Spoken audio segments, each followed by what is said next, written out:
Hey everyone, RemanX here, and we're going to talk a lot about priorities right now, and I'm going to tell you my priorities, and I'm going to tell you why.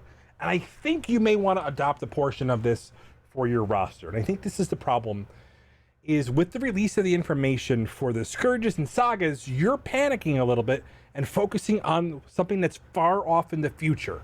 So it's okay to look at the future and kind of, plan your steps through there, but I think you're going to be making some big mistakes maybe you can avoid, and we're going to talk exactly about this. Now remember, my wave one has been built up for a while.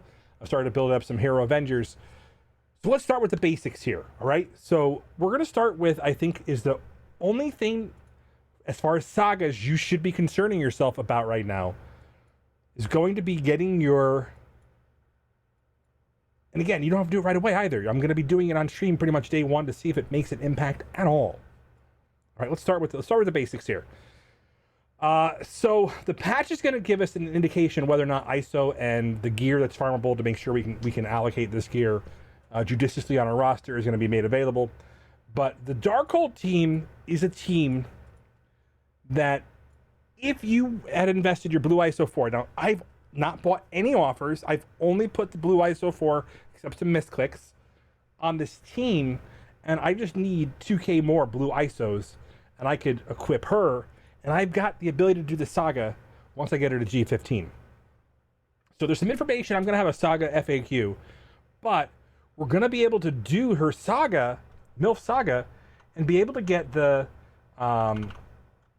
abilities up here. So we're going to talk about this and why I think it might be important and why it's the only thing I'm focusing on from an element of G16 outside of raid. We'll talk about this soon.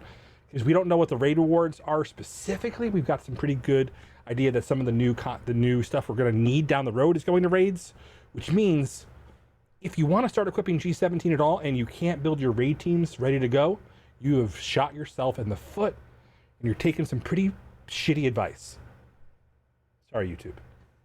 Okay, we're going to start with this really quickly here.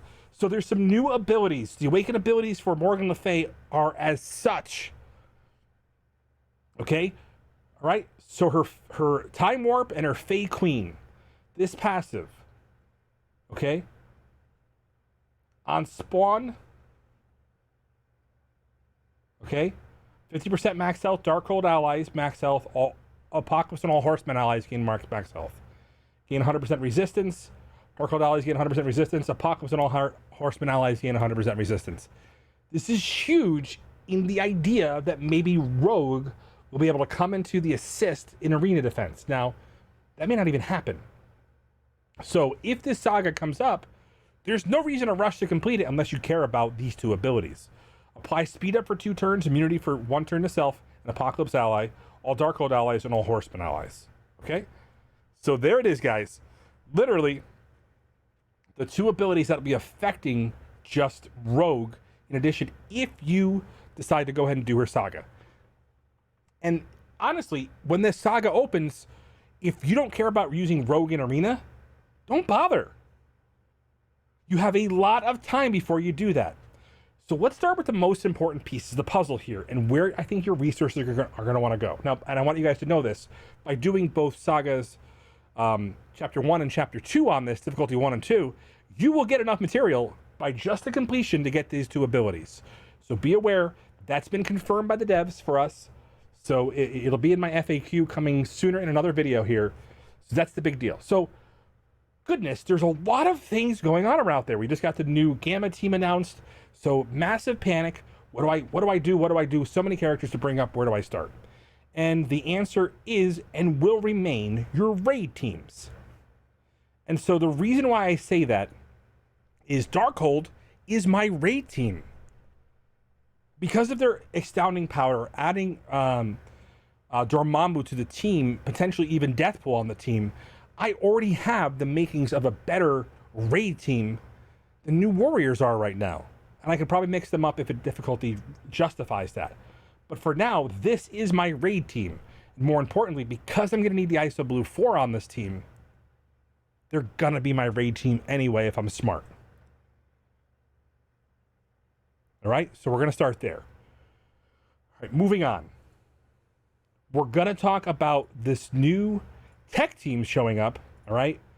So tech we were kind of doing by default or by committee. We had a bunch of characters by committee. And so the thing about this is this next patch is going to introduce the Bionic Avengers. Now the Bionic Avengers are going to feature some characters that may not be as powerful on your roster as they should be. Both Vision and Iron Man are going to have exceptional uses in building up this team. Now you probably can integrate some other characters slowly and build them up, but the fact is their energy regen is going to make them exceptional, as well as their ability to CC and control the elements. They're probably going to be the centerpiece of the next Scourge. They should be the high points of your roster build starting ASAP. When the patch goes live next week, Deathlock, Iron Man, and Vision are going to build a foundation that are going to help you push farther in raids than you have before. The energy generation is not going to be a joke. Obviously, they're going to be brought together by Vision, but in the meantime, you could probably use somebody like Shuri to help keep them energized and healthy. All that being said, the amount of damage they could do, the amount of control that they both have from being able to apply stun or apply ability block for 2 turns, and then extending that with Iron Man are going to be pretty exceptional going forward. So just remember that when we're thinking about this team, not to mention what Deathlock brings to the table. If you guys have any question about that, you guys can check my other YouTube videos that feature all of this. So what am I doing with Hero Avengers? Well, I think Hero Avengers are going to be the staple of the next team, but there's probably some hybrids that you can bring up. So today is an interesting day. Like everybody's like, well, they announced Ravagers, I'm going to build up Ravagers. No! Ravagers are kind of a trap, but they're not really. They're a good team. But if you're building them now, you probably missed the boat and took some bad advice. The problem you're going to have is they're basically checking some boxes that are important, specifically gamma radiation from an element of an origin, or from an element of unique gear. More importantly, the Ravagers themselves, while they have a couple of cool abilities from slows and rewinds, being able to steal buffs, the active summons, they're gonna be okay if you've already built them, but I think you want to focus on your tech raid team to make sure you're getting the resources to put back into your roster. So think about it this way. If you're looking for the best allocation of resources, hoarding may not be the best answer. You need to build your roster so you're progressing through new content that allows you access to new rewards. These new rewards are going to start bringing your roster up to the point where you can even start thinking about collecting for Apocalypse. Without investing in the characters you need on a daily basis through raids, you're gonna miss a big portion of opportunity, and it's gonna feel like you guys sat on war currency yet again. So the tech team, because they're useful in the next Scourge, are absolutely worth investing in right now. So here's the thing. Hulk is a worthy investment down the line once your raid teams are set. Because for now, Hulk doesn't do anything except gradually build a war team when the new patch comes out. While he's helpful, he isn't solving the immediate need of farming your resources and helping you through that daily farm. War priority, unfortunately, until they make a significant change in the rewards, investing in war teams isn't as rewarding as investing in a raid team. Now, Hulk will eventually have to be one of those horseman teams, but for now, you can kick that ball a little bit farther into the future until you collect enough resources to get there.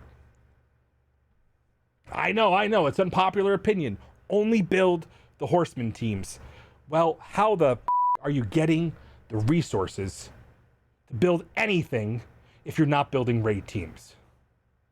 Okay, so the other thing is, I get this a lot, is what about this? They're taking away one member from each one of these teams, and they're gonna, no, you're not gonna use these characters together in every game mode.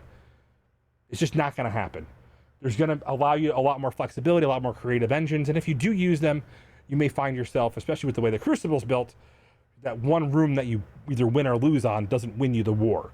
So think about that from that perspective on how these anchors are important on each team. So it may not even be important if Rogue doesn't hold in arena defense or doesn't make arena offense significant when she gets those extra bonuses. And that's why I do things so you don't have to. By bringing Scarlet Witch up and putting Blue ISO 4 on her right away when the saga launches, you guys can watch and see if that resources were wasted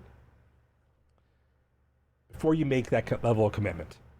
And that's the problem. I'm concerned that you're going to make that commitment in a character like Hulk well in advance of his necessary upgrade. So I say this very carefully. The new patch is going to be uncovering a lot of information, and it's going to be coming at you fast.